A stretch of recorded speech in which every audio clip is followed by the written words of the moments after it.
आज इस वीडियो में हम डिटेल में बात करने वाले हैं स्ट्रिंग ऑपरेटर। पीएचपी में कौन कौन से स्ट्रिंग ऑपरेटर है, उसका यूज क्या है, उसके बेनिफिट्स क्या है, किस तरह से हम स्ट्रिंग ऑपरेटर को यूज कर सकते हैं। स्ट्रिंग ऑपरेटर मोस्ट इंपोर्टेंट है पीएचपी में, क्योंकि दोनों को ज्वाइनिंग करने के लिए, यूज करने के लिए हमें यहाँ पे स्ट्रिंग ऑपरेटर बहुत सारी जगह पे प्रोग्रामिंग में लेना होता है।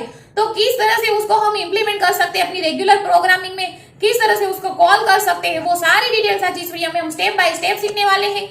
न्यू आए हो हमारे चैनल में तो हमारे चैनल को सब्सक्राइब कर दीजिएगा, वीडियो को लाइक कर दीजिएगा। चलिए हम स्टार्ट करते हैं स्ट्रिंग ऑपरेटर्स में। हम बात करने वाले हैं स्ट्रिंग ऑपरेटर के बारे में। तो यहाँ पे सिंपली हम पहले न्यू फाइल बना देते हैं। न्यू फाइल के लिए कंट्रोल एन, उस फाइल को सेव करने के लिए हम यहाँ पे यूज करेंगे कंट्रोल एस। स्ट्रिंग ऑपरेटर है तो सिंपली हम फाइल का नेम दे रहे हैं string.php। पहले आपको यहाँ पे PHP रेट को स्टार्ट कर देना है, PHP रेट को ओवर कर देना है। हमने आगे भी बहुत सारे डिफरेंट टाइप्स ऑफ ऑपरेटर देखे हैं विद एग्जांपल के साथ। आपने वो नहीं देखे तो वहां पे जाके आपको वो वीडियोस देख सकते हो और यहाँ से स्ट्रिंग ऑपरेटर को कंटिन्यू कर सकते हो। सिंपली हम यहाँ पे बात करने वाले हैं स्ट्रिंग ऑपरेटर के बारे में कि स्ट्रिंग ऑपरेटर कौन कौन से है और उसका यूज क्या है। तो यहाँ पे लाइक मैं एक वेरिएबल ले रही हूँ $a equal to single quotes में हम यहाँ पे सिंपली मैसेज दे रहे हैं हेलो, एंड देन मैं यहाँ पे इको कर देती हूँ $a, लास्ट में सेमीकोलन। इस फाइल को हम चेक कर लेते हैं रन करके। सिंपली यहाँ पे लिखना है हमें string.php। यहाँ पे आपको गूगल क्रोम ओपन कर देना है, देन लिखना है लोकल होस्ट, अपने प्रोजेक्ट का नाम और अपनी फाइल का नेम string.php। देखो हमें यहाँ पे आंसर मिल रहा है हेलो। अब हम एक अगेन वेरिएबल ले लेते हैं like $b equal to single quotes में हम यहाँ पे मैसेज दे देते हैं वर्ल्ड, देन अगेन मैं यहाँ पे यूज कर देती हूँ इको $b, लास्ट में सेमीकोलन। यहाँ पे हम रन करके देख लेते हैं। देखो हमें आउटपुट कुछ इस तरह से मिल रहा है, क्योंकि पीएचपी में आप विदाउट br कुछ भी लिखोगे तो कंटिन्यूअसली वन लाइन में आउटपुट दिखाई देगा। लेकिन नॉर्मली जब हम इसे रन करते हैं तो ये हमारा जो वर्ल्ड है वो हेलो के साथ कनेक्टेड नहीं है, वो अलग है, क्योंकि हमने उसका वेरिएबल भी अलग से ही लिया है। हमारा a भी अलग है जिसमें हेलो है, b में हमारा वर्ल्ड है, तो वेरिएबल की वैल्यू अलग है। जब हम इसको एज चेक करते हैं तो ये दोनों वेरिएबल सेपरेट है, ज्वाइनिंग नहीं है। अगर हमें इसको ज्वाइनिंग करना है तो लिखना होगा इको $a डॉट, हम वो है हमारा स्ट्रिंग ऑपरेटर डॉट। ये क्या करेगा, कोई भी स्ट्रिंग हो उसको कॉन्केट करने का काम करेगा। कॉन्केट मींस ज्वाइनिंग करने का काम करेगा।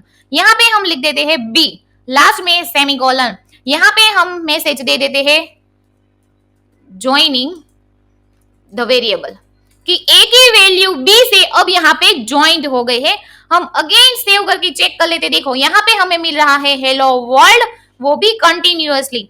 यहाँ पे हम इको में br दे देते हैं न्यू लाइन के लिए, लास्ट में सेमीकोलन।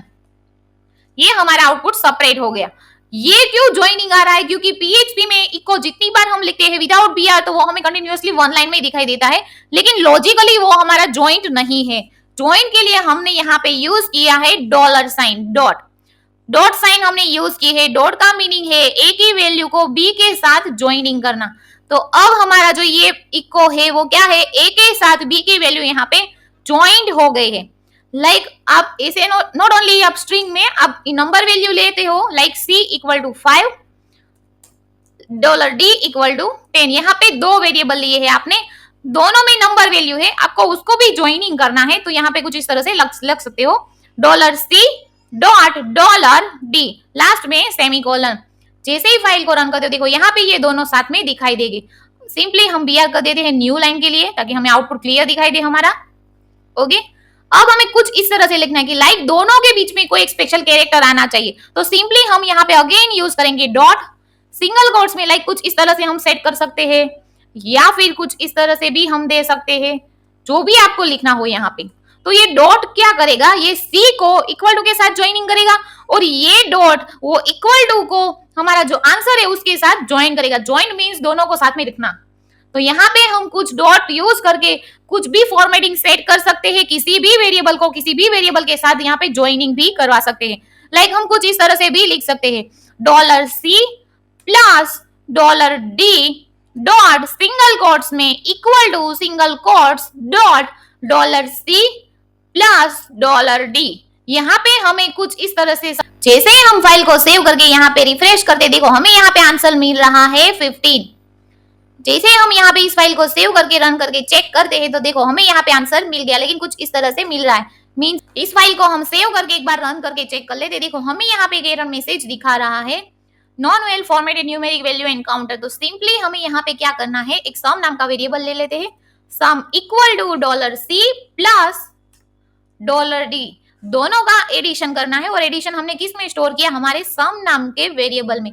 तो सिंपली आपको यहाँ पे प्रिंट करना है $sum। यहाँ पे फाइल को आपको अगेन रिफ्रेश करना है, देखो हमें यहाँ पे आंसर मिल रहा है 5 + 10 = 15। तो हमने ये जो तीनों वेरिएबल्स है उनको किन के साथ कॉन्केट किया है, डॉट के साथ। तो डॉट का मीनिंग यहाँ पे हो गया ज्वाइन करना। तो ये हमारी बात हो गई स्ट्रिंग ऑपरेटर के बारे में। अगर आपको इसमें कुछ भी कंफ्यूजन लगता है, कुछ भी डाउट्स लगता है, तो आप मुझे कमेंट बॉक्स में कमेंट करके पूछ सकते हो। और मेरे ऐसे वीडियोस देखने के लिए मेरे यूट्यूब चैनल को लाइक कीजिए, सब्सक्राइब कीजिए एंड फॉलो कीजिए। Thank you.